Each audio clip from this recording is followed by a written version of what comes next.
Brindavanam spoken ஹிந்தியிலிருந்து Khadija Fathima. நேரம் சம்பந்தப்பட்ட ஹிந்தி வார்த்தைகள் பார்ட் 2.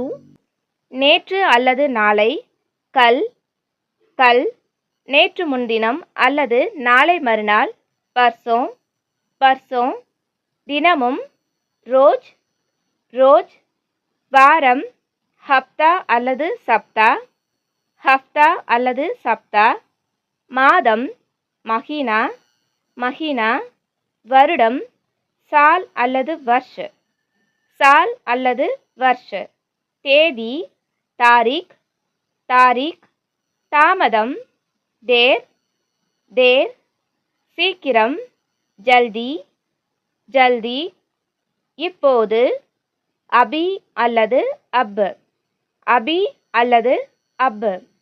ஸ்க்ரீனில் தெரிகிற என் வார்த்தைக்கு ஹிந்தியில் தெரிஞ்சால் கீழே கமெண்ட்டில் சொல்லுங்கள்.